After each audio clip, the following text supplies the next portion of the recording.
I know. Do you know what the best feeling in the world is? Oh, is it, when you finally beat a boss after messing up loads of times? I mean, that's a good one. Or actually, when you unlock a new skin in a game without having to buy it? Yeah, solid. Yeah, that's good. Oh, actually, what about when you blue shell someone last second and then you win the race? I mean, they are all good options. Well, it's not one of them. It's not one of them. They're good options, but I think it's when you've got your new game loaded up, you are ready to go, you're getting locked in, but you've got a chocolatey friend. Hey, now we're talking, Absolutely. bro. They are there, ready to give you a little power up, a little energy boost before you get going. Especially if it's a lovely milk chocolate slab between two crisp biscuits. You know the one, I know. It makes the world's most satisfying snap when you bite into it. It's got to be a pickup bar. Pick up. Oh, yeah. Oh, are you going for the OG pickup? You know, the one with the blue box? Yeah, this blue box. That blue box? Yeah, this is really good. I mean, I'm also dabbling with the salted caramel as well. Okay. There are loads of different flavors out there. Whichever one you go for, there is no better snack for when you're getting ready to get into a big gameplay session, about to pick up your controller and get into it. Yeah, and they're super easy to eat as well. No chocolatey fingers over the controllers. Nuh-uh. And that's thanks to the two crisp biscuits hugging the chocolatey slab. Nobody wants chocolate marks on their controllers, do they? Absolutely not. You can find out more by just searching for Pickup on your phone. Pick up and go. So congratulations on finding your way to this brand new episode of Press X to Continue. It is the only video games podcast that you need, really, if you're based in the UK. There are the US ones available because of our current listener, people that we've got on the podcast with us, which we'll explain very soon. Now, it is time to get your fingernails under the cellophane that has been tightly wrapped around today's show and then put it away frantically while making sure you don't damage the case. All of this so you can get the disc out of the box and get playing as soon as possible here in the Continue Club. My name is Stefan Powell and I have the actor, the comedian, the streamer, Einel Tomlinson with me. Those intros are getting more and more complex every single week. Yeah, but I just hate it when I can't open the cellophane. You know, when some game companies, they'll have like a nice pull tab. Some they don't. And it's like, how do I get into this thing? And I'm ripping the thing. The jewel case is getting damaged. It's a mess. It's a mess. But cellophane isn't really a thing anymore. It's all, everybody owns digital games now, do they? Oh, is that you? Yeah. Yeah, that's me. That's just me now, digital, I do like physical things. I'm just sad to the fact that I'm just getting old and listen, like I told you last time I'm very passionate about my physical games. Got my Ni no Kuni collector's edition Wizard's book. Yeah. Lucy missed this. It's 300 pages. It's 340 pages. Oh, that game was great. 340 pages. Every bit of lore you would want and to you read it. out. And you read it every night before bed. Mm-hmm. And it's even got a nice little diamond jewel in the front as well. Yeah, drippy. Oh, yeah, drippy. Mr. Drippy. With a really good The localization. best Welsh representation in a video game to date. Mm-hmm. Ooh. Yeah, that's actually, I tell you what, save that. That's a good feature. That's a good feature. Save that. Am I not wrong? Save the good I think stuff. you're right. Yeah, save the good stuff. So this week we have got Daniel Krupa is back with us this week, and also we're welcoming back Lucy James on the podcast. Hello, both. Thanks for being with us. Thanks for having us. Now, before we delve into Daniel's unpopular opinion, we've got to tell you, of course, the Press X is proudly sponsored by Pickup. There's a big discussion about whether or not it's a chocolate biscuit bar or a biscuit with chocolate or a chocolate with biscuits. And we say it doesn't really matter because it tastes fantastic. Mm-hmm. It's a snack that helps you make the most of those unpredictable moments that gaming throws at you, helps you release tension, and we're chuffed to be working with the Pickup team, aren't we, I know? Indeed. Big up Pickup. Big up Pickup. So, Krupa, you managed to... Daniel Krupa, of course, from RKG Videos with us last week. It is your turn for an unpopular gaming opinion this week. What have you got for us? Stealth is rubbish in video games. Oh, no. Yes. It's Wow. boring. He made it's everyone enforced angry. waiting. It doesn't give the illusion of being cool and sneaky. You just have to wait and find gaps in code. It's essentially Frogger. Yes, it's Frogger. It's Frogger. Yes, it's Frogger. You just wait. He said Metal Gear Solid is Frogger. I remember it as a kid getting Ocarina of Time, and I'd already read the Prima guide. I knew all the cool stuff in the game, and one of the first things you have to do is you have to sneak into Hyrule Castle, and I'm basically waiting in a hedge made for a guard to move on Christmas morning. It's boring. Have you played Dishonored? Yes. Just waiting. I just go in and kill everyone. I'm Well, not then even an why you impatient. can do that? Like, honestly, genuinely, by nature, I'm not even an impatient person. Yeah. I just find This it. Krupa said everyone great has to go. unpopular opinion. Everybody's Do got to you- go. Everyone's got to go. Do you not enjoy, Daniel, you're a scholar. Do you not enjoy the feeling of observing, learning, and then putting what you've learned into practice? It's watching a bloke walk around, and then when there's a gap, I go. Sometimes they do different things. Sometimes they go back the other way. Yeah. What is it? I mean, like Metal Gear Solid And then 2. if you I don't fail, know. you have to start again. It's like Snakes and Ladders. Not always. Is that why it's called Snake? I'm enjoying it. I'm My enjoying mind it. is blown. This is I good. love you so much. I'm so mad at you right now. This is good. This is good fighting talk. Sell it to me. Sell it to me. Sell it to me.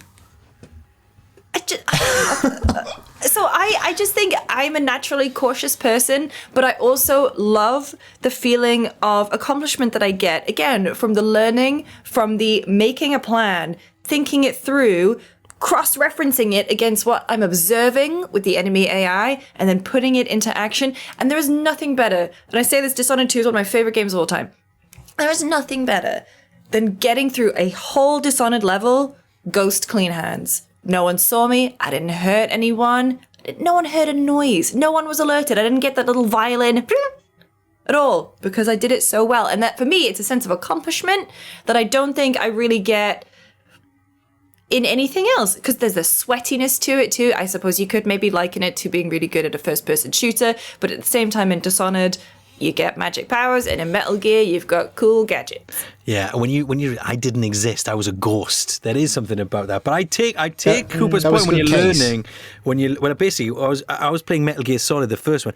I wasn't really looking at the screen. I was just looking at the triangles to see Cones, if yeah. just looking I at think, the cones. Just looking at the cones. I thought Lucy made the case really well, and I think probably Dishonored's top tier of stealth games. I think the bad versions are what Steph has described, where I'm basically just looking at cones. Yeah. And also, it could to be be fair, basically 2D top down. It could just be a dot. Yeah, but and also in Dishonored, you can see the cones too. If you choose, they're not on by default. You have to activate that. I know this is good. This is good unpopular opinion work here from Krupa, isn't it? This is I getting think us it might be going. the best one because I'm Yeah. swayed. I'm swayed, you know.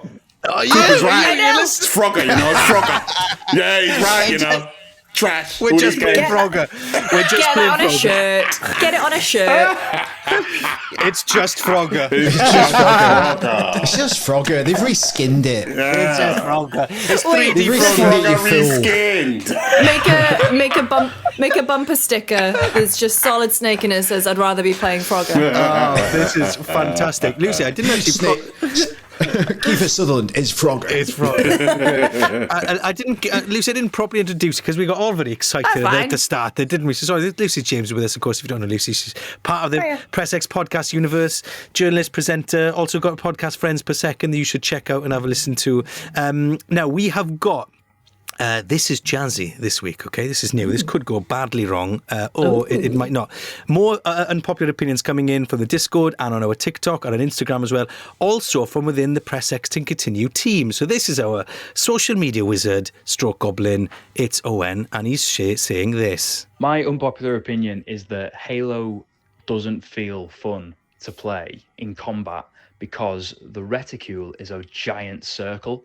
Instead of a nice tight little crosshair or a dot on the screen, you've got this big hoop to shoot people with. And it just takes away any feeling of you having... It just doesn't feel good. It feels like my gun is a Pringles tube.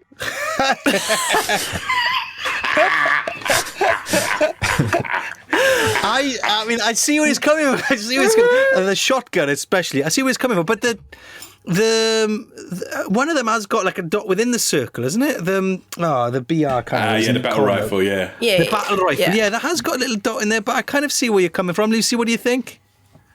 Oh, well, I get really motion sick, so I actually really appreciate when there's a bigger so reticule on you're the screen. not- you're not Sorry to bring motion sickness into it, but also, I've never minded it in Halo. I've never thought about it until now, but He's given me a lot to think about. I don't want to wang a Pringles tube around, Daniel, and when no one's described as that, I kind of see where he's coming from. I kind of like the Pringles tube thing though, because especially the first couple of Halo games, because you couldn't zoom, and then until Call of Duty came along, and then now you can zoom in on every weapon. I was like, yeah. I liked it, the fact that you're just running around, just spraying, and just like, and then it's gonna go within this Pringle circle. Yeah, I like that. Yeah, spray and pray was definitely my approach to that, because I wasn't very good at shooting games. Quite a hot takes on the podcast this week, because the next unpopular opinion, which comes from Alex from our Discord. What do you think of this, Krupa? Roguelikes are nowhere near as good as video game writers think they are, says Alex. I think they're quite good. I don't play a lot of roguelikes. That's the thing. I know if you're into them, you're like super, super into them. Yeah. I think I like more sort of designed, controlled experiences. Yeah. So that I don't play a lot of roguelikes, so maybe that's not the best for me to give an insight on. But Lucy, they do get a lot of big scores on their roguelikes. They win awards. They get big scores. People go mad for them. Hades, Vampire Survivors. I'm putting it out there. I'm putting it out into the world. Nothing to do with it. I never put Vampire Survivors in the roguelike category, but it is, isn't it? What was it? I think Jeff Gerstmann or someone called it a lawn mowing game. Yeah. Yeah. Which are great, by the way, including Lawnmower Simulator, which I've talked about just mowing many on the a podcast time. before. Just very comfortable. Yeah, I mean, I think when they are good, they are very, very good. However, the element of RNG is not necessarily my favorite. I would say the one that I got super into was Dead Cells. And Vampire Survivors, but at the same time, and I guess Balatro. Oh no, I do play a lot of them. I'll surprise you. I love them. Actually, I did give them a 10 out of 10. I'm a big fan. Blueprints? Blueprints. Yeah. Yeah, okay. I think they're very good, but I think when they are not so great, maybe there's just too many of them. Did you play Hades, I know? I did, yeah. I really liked it. I thought it was great. It's a tough one. I don't begrudge developers making roguelikes is the in thing. It's the thing that's going to kind of get you funding. It's the thing that whenever you say to a publisher, we're going to make a roguelike. Oh right, yeah. Ears prick up. People immediately kind of get the idea of what type of game it's going to be when you say that. But there's so many, and there's so many good ones, but then there's also so many bad ones as well. So it's I take Alex's point. I mean, I'm all everybody's point here, but I think sometimes there's an assumption that roguelike says, "Oh, yeah, this is going to be cool because it's a roguelike," and it's the marketing buzzword that really works. Yeah, but it only works in gaming. I think you've talked to people who only dabble in games, and you said, "Oh, I'm playing this roguelike." They'd be like, "Hey, you're playing what?" I don't know if it it hasn't transcended over. Whereas, anyway, Alex, good unpopular opinion there. Thank you very much for sharing. You can do the same. The Discord link is in the episode description below. Find it, get involved in the conversation. It's a lovely old community we've got over there, I know. Everybody's very nice. Even when they disagree. I consider them family. Yeah. I consider them family. I mean, they were calling me out the other day for only liking short games, but they did it in a very polite way. Yeah, it was very politely done.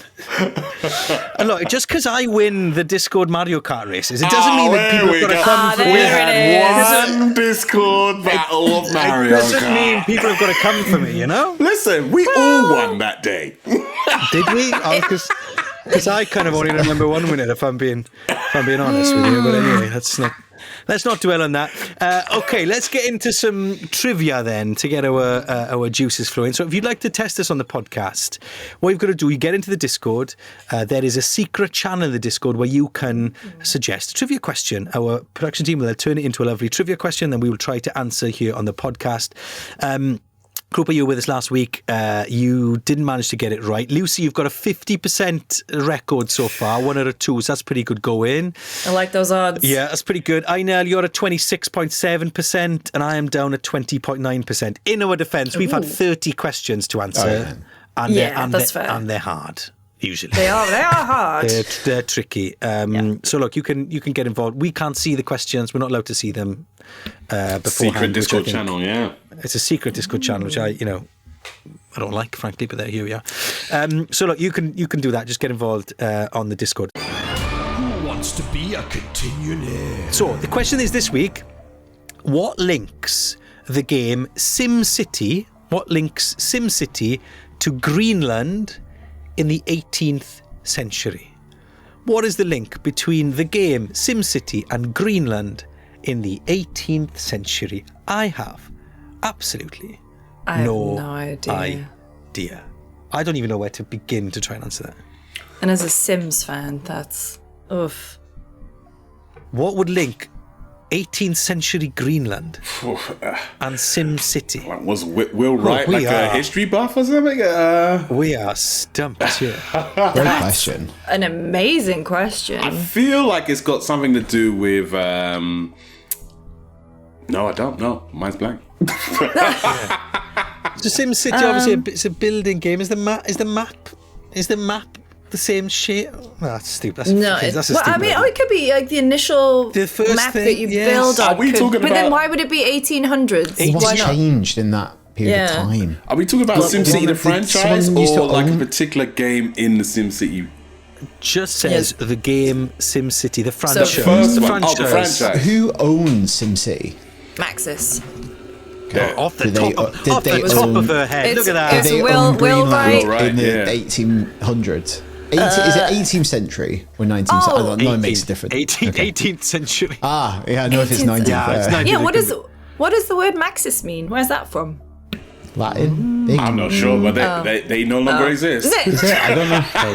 Maximus? I would believe it, yeah. That's the thing, you just say it with conviction. Did You hear said how it with such conviction. How Yeah. fast? That's spot the journalist amongst us. Lucy got that bang like that. Boom. Games journalist. Was it Maxis? Bosh. Straight away. Tip of her tongue. Oh no, I Ever the did a whole professional. video on the history of The Sims, and so the way that he got from SimCity, Maxis got from SimCity to The Sims is it's because Will Wright's house burned down. That's how he came up with well. The Sims. Yeah. Here we are. The Greenland burned down? Did you? Well, that was for Sims proper. Is it something to do with? No. Yeah. Well, look, we'll have the answer at the end of the podcast. We'll What's ruminate the on it. currency? That's good. Simoleons. Oh, Is it the language? symbol for the? No, the language Simic. is that's made that's up. the Sims as well. Not. Yeah, it's made up by improvisational comedians so that they didn't have to pay for localization. It's the Nintendo Very way. good.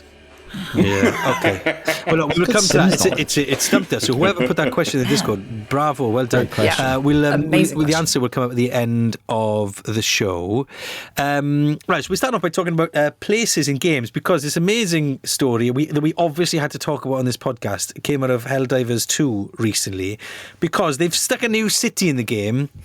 Because as they do it, because this game that evolves and changes all the time, that new city is called Llanfair Pwll Gwyngyll Gogerich Chwyndrobwy Llantysilio Gogogoch 2, which is named after the longest place name in the world, which happens to be in North Wales. An amazing fact that they just whacked that in there, and I feel like Helldivers is a game that just has a laugh. Its developers enjoy doing silly things like this. But yeah, have you ever sort of like the blend between real life and games and that sort of stuff, Lucy? Do you enjoy that when you see a bit of reality thrown into a virtual world? Oh, playing Thank Goodness You're Here last year was that for me, because I've been in the US for 7 years almost. I am from the northeast of England, but I went to university in Leeds, so Yorkshire, and seeing things like the Blue Peter badge in the background, the Lady Diana plate. Even the one that really got me was the National Lottery, like desk things that you have used to have. Every time I was playing it with like my American friends, and I was pointing at going, "Oh my god, that's amazing! You wouldn't understand." And they were like, "Yeah, you're right. We didn't understand." I tried to explain the Chase to them the other day, the TV show. That went down like a sack of potatoes. It was not very good. Anyway, it's one of those uniquely British things that I love seeing in games. So I love it when they cross over. What about you, Krup? Do you like seeing the real world reflect? Because obviously Welsh people, as you well know, because it's nice to come on something different and not talk about Wales. it wasn't nice and refreshing. It's an absolute busman's holiday for me. To be fair, we've done 41 episodes of this now, and this is the first time, genuinely the first time, and 2 references in the same episode. So I can't, to be fair. I've actually been to this place. Yeah. As a kid, I went there on holiday with my mum. I've got a picture of me on her shoulders pointing at the big sign. The big sign, abbreviated to Llanfair PG in short. But yeah, but do you like it when sort of, or do you like actually rather games for just complete escapism and you don't want to see or hear? I don't mean there isn't like a massive novelty when I think I had this a lot with like Assassin's Creed games. When there was one Syndicate that was set in London. Yeah, Victorian London. I think London's been depicted in games several times, and obviously it's where I live, so I'm relatively familiar with it. So it's kind of interesting to see it be depicted again and again with increasing accuracy. But obviously they can't do a one-to-one, so you're like, oh, that's why that's been fudged. It's like when Thor got on the underground and he ends up in Greenwich. And you're like, how's he done that with one change? Anyway, but I think the Assassin's Creed games have been really good for that. I remember, what was the French Revolution one? Unity? Unity. And it had like the absolutely insanely detailed depiction of the Notre Dame, which they then used as reference to recreate the Notre Dame Cathedral after it burnt down. That's so cool, isn't it? It's kind of nuts. Yeah, it's so cool to do that. Watch Dogs, when he went to London, I know that game was a bit forgettable, the London version, but like its depiction of London was pretty good, I know. Oh, spot on. I drove to Camden first thing I could. It was it's great. It's not because it's not happening in real life. The traffic's a nightmare on there. God, they're surprisingly quick. No, it was. I love little depictions of that. Even back in the day when it was like when the graphics weren't so good in games, when you just saw like small references to things, like if it was like a London Underground symbol in a video game, you're like, oh, I recognize that, and it like, I don't know, it brings out like something like, comforting, I guess, for like us as gamers when we see those sort of things. Now that we got fully fledged games like Watch Dogs Legions, it is nice, but like when something's out of place, the illusion just disappears, and it, like straight away I'm like, hold on, that street's not there when I turn right, and then it's like, and then all of a sudden that it's just gone. But yeah, the train station for Llanfair PG and Helldivers wasn't accurate enough for me. There were far too many aliens there. It's just you don't. North Walians are a bit odd, but they're not that. Just they're takes not you that out strange. of it. That's strange. My favourite London representation, though, is still, and I know it wasn't especially accurate, but still, because it was the Getaway. We've talked about it relatively recently. The Getaway, remember that? Like the GTA sort of clone game. That version of London was amazing. I loved that. What was was it Zombie U, when that zombie game for the Wii U, and it had Future Publishing in it, like the Future Publishing office was in it, like a nice little nod. Please give us a good review.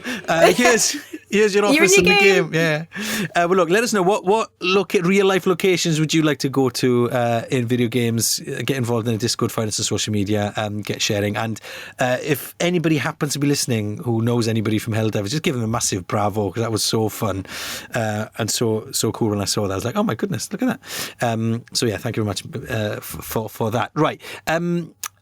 Everywhere I go at the moment, do you have this where if you've got like either family or older friends who've got kids who are sort of into games, and because we sort of in the sort of games world, they ask you all these sort of questions about gaming, and I've just been getting millions of questions. I don't know if you the same, Lucy, all about grow a garden.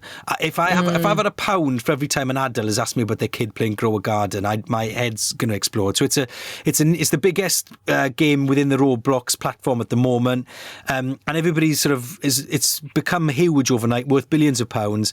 It kind of got us thinking: is Roblox good for gaming, I suppose, and this obsession with Grow a Garden especially? What do you make of Roblox, Lucy? Because it's had sort of a checkered history, isn't it, a little bit? Yeah, so there is no doubt that Roblox is a huge cultural phenomenon, especially with a younger audience, and it's going to be that gateway game that gets so many of them into gaming. However, can't deny that there's also been questions of child safety on the platform, questions of ripping off its creators who make things for it. So it's a delicate balance, I guess, talking about Roblox. It's also very strange for me because it's something that I've never picked up on. I've never picked up once. I feel so old looking at Roblox. What's the fashion game in it? Lady Gaga's done a collab with it. I think it's kind of. I think this is interesting because I don't think we've seen this before. I'm going to be too bold to say I don't think we've really seen it to this degree before. The generational, because gaming's relatively new as a medium, we've never seen the generational divide within a medium before. Whereas movies, that's happened ages ago. There are movies that are aimed at kids, things that are aimed at older people, and games have kind of been broadly speaking for the same sort of age bracket. Whereas now, we're really seeing the difference. I think because Roblox is like another language to me, Krupa. I just don't. When people are talking to me about Grow a Garden, I'm like, whoosh, it's over my head. It's almost like a little bit akin to when mobile gaming came along, and there was this whole range of experiences that were being accessed by people who didn't really play games. And some people are like, oh, these like the games you play? And I'm like, some of them are, some of them aren't. Like some of them are like essentially fruit machines. Yeah. And some of them use nefarious practices to extract money from you on a daily basis. And I wouldn't really class them as games, even though they kind of look like it. And like Roblox is its own thing as well. There's like, I think when you talk about what Roblox is, and I'm not an expert, I've never even played it. There's a really good video by People Make Games where they delve into some of the practices behind Roblox. Yeah, definitely seek that out. That's really good. That's really good. There's obviously something really interesting about Roblox where you can give an opportunity for a kid to dabble in game development. That's obviously kind of cool and creative. It's like when I had a copy of Photoshop when I was 12 and just like mucked about in it. And that's kind of cool to learn those skills and think, oh, maybe I can get into game development or do something like this. Yeah. But at the same time, it's an entire platform that seems kind of deeply messed up and borderline exploitative. Yeah, it's just interesting how just, you know, for some people that is their experience. Like I just think of games totally differently, Inel, as this,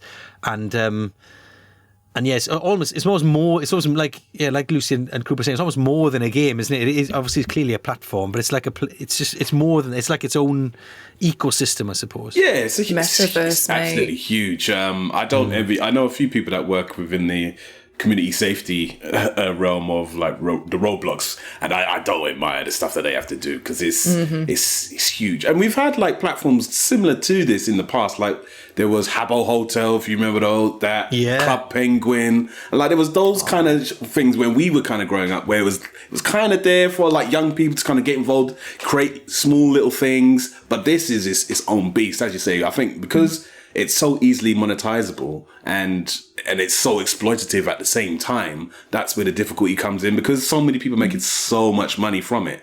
That's when it becomes harder to shut things down, because hey, that's making me money. Like, why shut it down when it's pulling in this amount of money? And that's the kind of battle that they're having at the moment. It's yes, they want to protect the kids, but also that revenue is coming in is woo-hoo-hoo.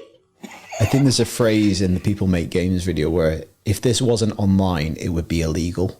I think the fashion game you were talking about, Lucy, was maybe Dress to Impress. Dress to Impress. Maybe that's the one. Yeah. So that's what Lady Gaga's getting involved in that, isn't she? Yeah, I saw a TikTok of her collection within Dress to Impress. Yeah. I just don't get the faces of Roblox. Like, it just... Yeah, because people often compare it to Minecraft, don't they? But I think it's broader than that. It's like the scope is way bigger. You can do basically anything you want. It's Fortnite, it's UGC, it's what I assume Media Molecule kind of had. Yeah. For dreams, for making things in Little Big Planet. It's... It can kind of be anything, right? Unreal Engine, but like super easy, super easy to use. Yeah, what if this conversation is making us all sound really old? Do you think it does? Because I feel that sometimes, but I just think it's interesting because this has never really happened in games before, where there's been a bit of gaming that is just like that's even like there've been kids games before that I've played with my niece, my little son. I was playing the Peppa Pig game on an iPad, right? Aww. But I get that. I know. Well, it's basically we're doing a jigsaw. I'm brushing Peppa's teeth. I get it. Like, I think you're right though. It is probably indicative of games maturing and becoming a bigger, wider cultural phenomenon. Yeah, because there is like you said, there's genres and styles of music that aren't for you. Yeah, that you would just never listen to or go to a gig for. Yeah. I will say Labubu's make me feel old. Yeah, because also they're just not. I mean. At least Tamagotchis were cool, weren't they? They don't look cool. What's this? Well, I'm sure, and I've heard, Roblox be interviewed and put statements out in the past, and I'm sure they say that they're investing heavily in their safeguarding policies, and it's a platform that is there for people to use, and that they're doing their best to keep it safe. So let us know what you think of Roblox and its place in gaming. Are we just old, and is that why we don't get it? Is Grow a Garden actually quite fun if you get into it and you're collecting your seeds and making your plants and getting into it? I was in London the other day, met one of my wife's friends' kids, and he was growing his garden, and he was very proudly showing me all these different animals that were growing, and it was all very cool, and he was clearly into it. And if that's a gateway into some of the broader different experiences in there, then maybe it has got a place in the game space. I don't know. Let us know what you think. You know what to do. Find us on social media, get involved in the Discord channel. We would love to hear your thoughts. Right then, let's get an update on a game that is very different to Grow a Garden. That is, well, we think it is, we don't actually know yet. I think you're going to be growing a few gardens in this next one. Yeah, that's true. That's true. Let's find out what's the latest with GTA 6. And now a GTA 6 update from another dimension. Hey, this place seems promising. This might be my home dimension. Hey, you! Tell me, please, when does GTA 6 come out in this dimension? This dimension? What are you talking about? Please, just tell me, when does GTA 6 release? It's on the 26th of May, next year. I've done it! I'm home! Oh, and Samsung is out next week too. Samsung! Oh, this can't be the right dimension. I was so close! That was the Press X to Continue GTA 6 update. Well, thank you very much for that update, Cammy. Good to know that Cammy hasn't completely lost his mind yet doing our updates for us. Give him 2 more months. Okay, it is now time for the Press X Biscuit Break, brought to you by Pickup. Yes, this is the part of the podcast where we take a moment to re-energize before going in again. Back on the hazelnut, I know. Oh, is it? Yeah, I'm mixing and matching every week. I'm enjoying the variety. Hey, Steph, you do you, man. You do you. Now, we're going to discuss games that you could play while taking a 5-minute break to get yourself back on track. Give yourself a little boost before going in and taking the world on once again. Yeah, something you can play whilst you're enjoying your snack, isn't it? Now, this week, INL is up. I nailed it last week. You did? With my call. So what have you got for us? Oh, I've got a great one that you can play single-handedly as well. Okay. Yeah, Mini Metro. Oh, yeah. I love the second one. And is Metro just as good? This is the original. This is where it started. Mini Metro is a great mobile game where it's basically you design your own like metro railway lines. You help the trains get to A to B, but instead of A and B, it's squares, circles, triangles, and hexagons.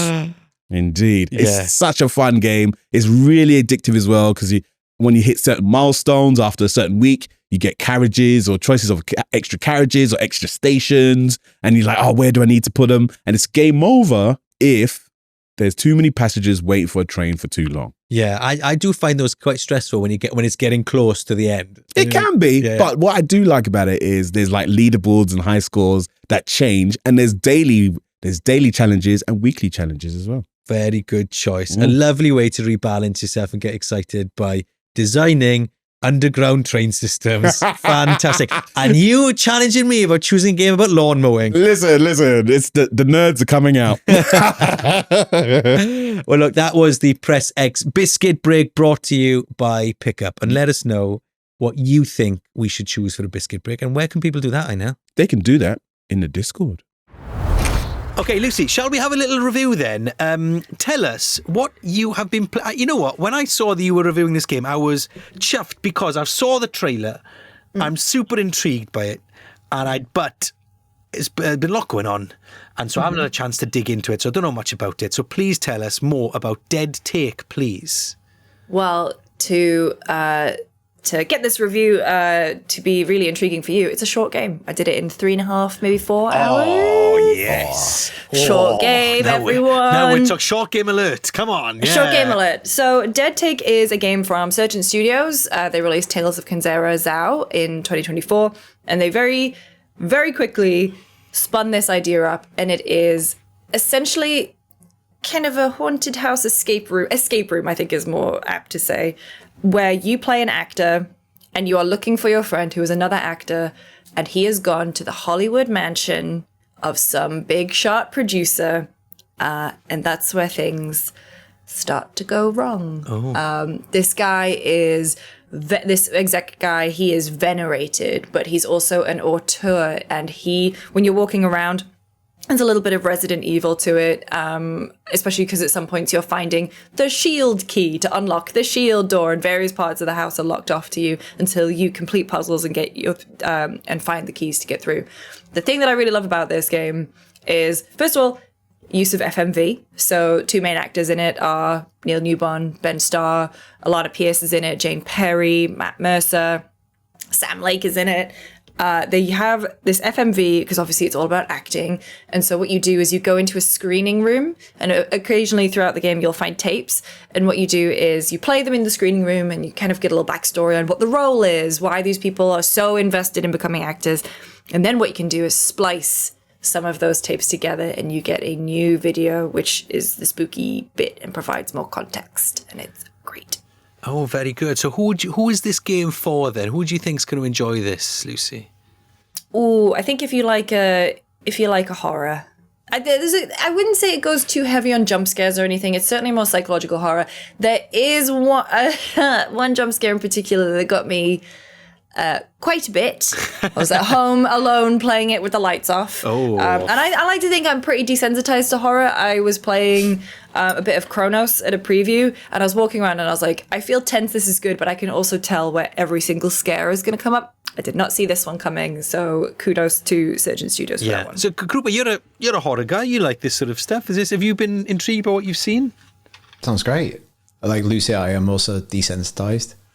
I've been exposed to too much, but this sounds great. Like I like games with like good atmosphere. It sounds like it has great atmosphere. Yeah, you're a vibes guy, Krups.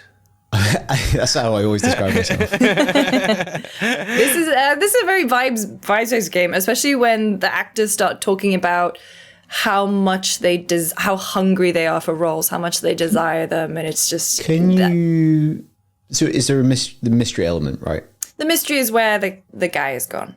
Okay. Do you have to solve the mystery? Is that an important part? That's your main. Yeah. Is main the thing. house You are there at quite the house. Gothic? It is not. It is actually more modern, empty. I was talking to Abu from the creative director about it, and he said like it was more to kind of invoke liminal spaces, which is why, and also because they made it in 7 months. Yeah. But like it's a very big, empty, imposing space. Yeah. However, there are some Resident Evil ass puzzles in it. Some of the puzzles I was, just really enjoying. I loved it. No, I know. We obviously like talking about performers and game performers on the podcast because you are one of them. I mean, what a cast list this is, I right? know. You obviously know Neil Newbon very well. You do a podcast with him. Ben Starr, Jane Perry, Laura Bailey, Sam Lake, to name a few. There are others.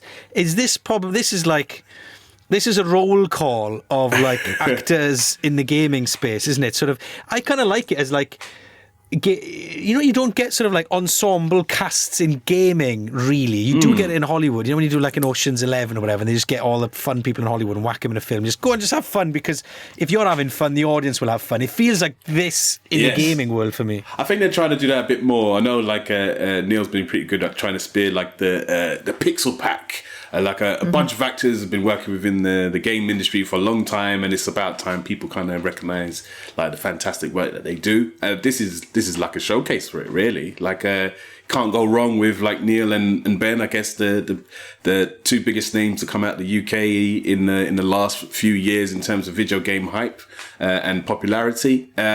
And Abu as well, like who's not only like an amazing actor, but like a creator as well, and creating this wonderful game. And because people don't know the creative director of this is also acting in House of Dragon, and is going to come on the podcast soon. So it's big names, right? Yeah. I chatted to him about Dead Take. I've got my copy. I just haven't had a chance to boot it up. But like from what Lucy's been saying, I'm like, ooh, I'm intrigued. And 3 to 4 hours. Like, it's ticking all the boxes.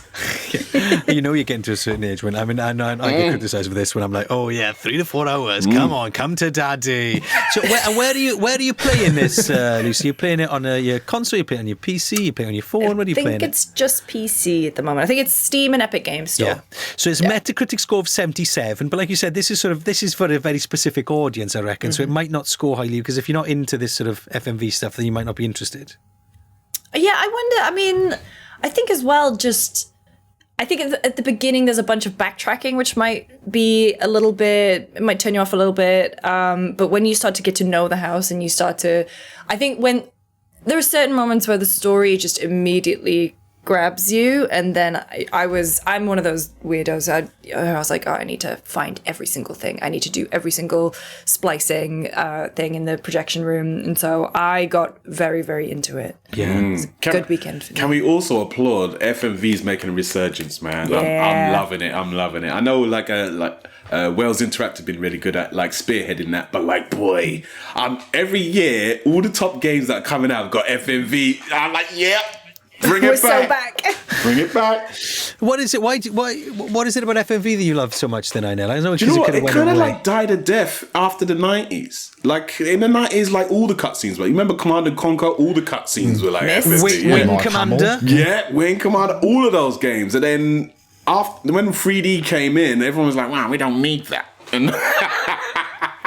And they just tried to do all their cutscenes themselves, and it just kind of disappeared. And I guess 2020 was the first time I started to see like a resurgence of these kind of games. Probably a little bit earlier, but like there's a whole bunch of companies that just solely focus on making FMV video games, and I'm like, oh yeah.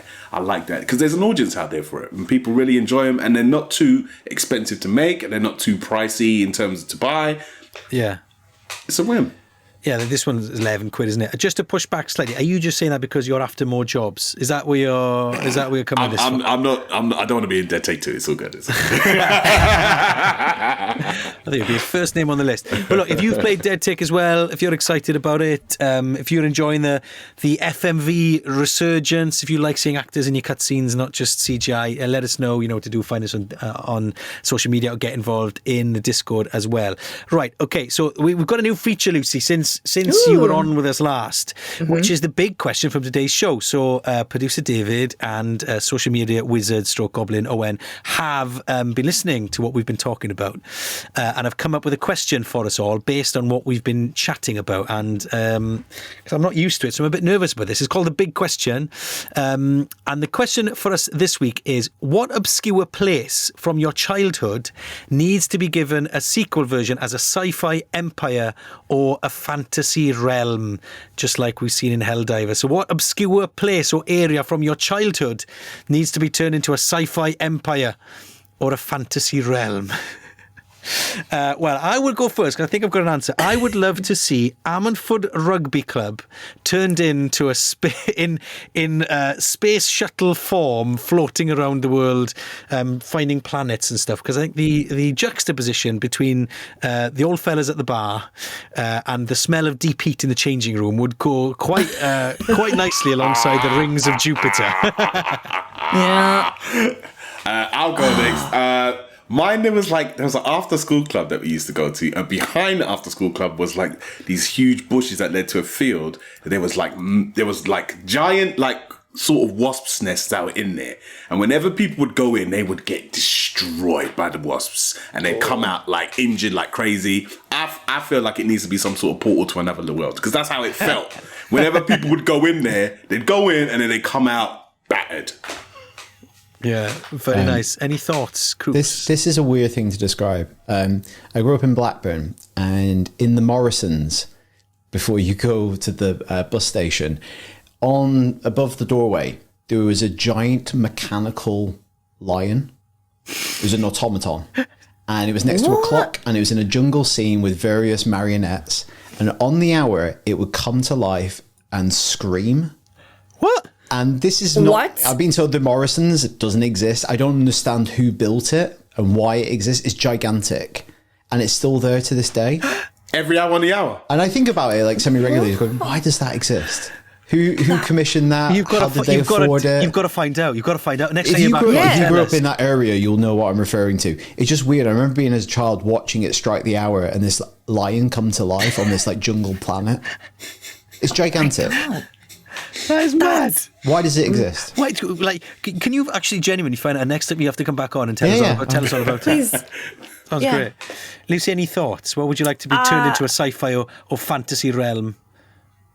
Oh, I mean, so I grew up in Washington, in the northeast of England. And I think there was a place that I used to go to when I was a kid, Fatfield Playground. And I always remember, maybe it's because I was just too little of a kid and the stuff was too big for me, but that always kind of had gave me an impending sense of doom every time I was there. And I was Googling it just to make sure that I was definitely remembering it. Yeah. And it got given like a £250,000 makeover. So I hope it's much nicer these days. So it's less like Mordor these days and it's a bit more like the Shire. It's got Have they gentrified swing. Mordor? Yeah. Visit Gales in Mordor. There's loads. They got loads of yoga. Two Gales. Yeah, 2 Gales. Gales. A yoga place. Gales is back on the menu, boys.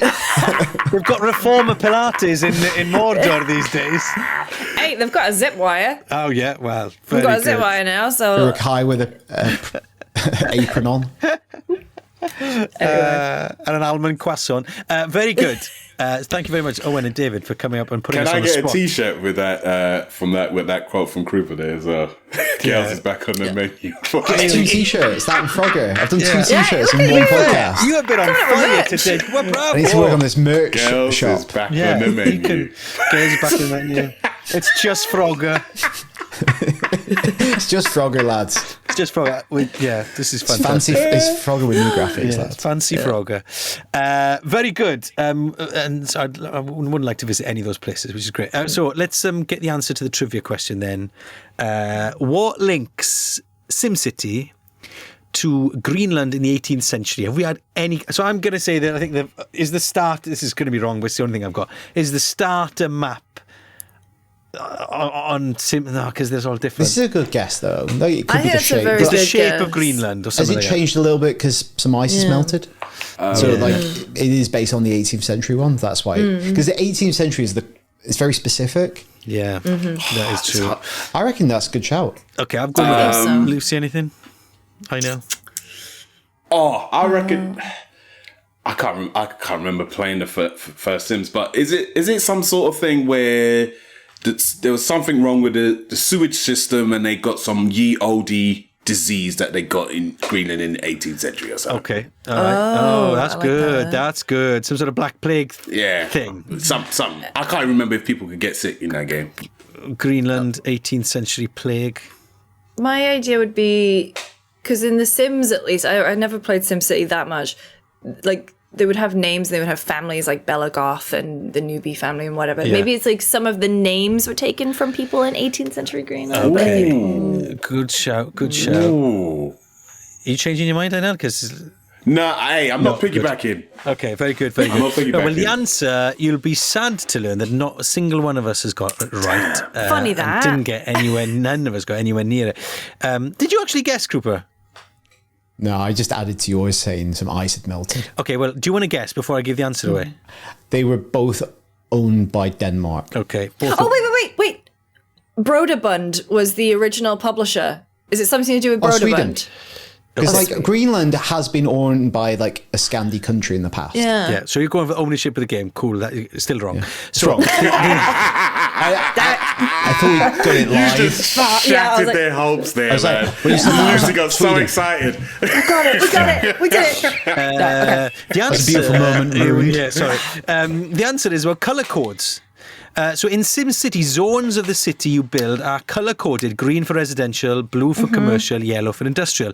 In Greenland, from its colonial roots, when timber buildings were sent from Scandinavia, they were also painted one of 5 colours based on their use: red for churches and schools, yellow for hospitals, green, etc., etc., etc. So it borrowed the colour codes from Greenland. I love that. Bring that back. I like that a lot. There we are, which means everybody's percentage has gone down on the trivia. Let's not dwell not dwell too much on that. Well, listen, thank you very much for being with us, Lucy. It's been a joy to have you back on. Friends Per Second, another very good gaming podcast you should go and listen to. And apologies for the saying we were the only good ones at the top of the. Oh no, episodes. Yeah, if you're listening at home, I just went, yeah. I agree with you. That's very gracious. That's very gracious of you. I noticed that. Krupa, thanks for coming up with 2 new merch ideas for us this week. That's good. That's good. Welcome. We've been. I'll take a cut. Yeah, this is 41 10%. episodes in now, and we haven't thought of any merch yet, other than there were stickers, and he's come up with 2 T-shirts. In the space of the next I know. last We're hour. slacking. We are slacking. Yeah.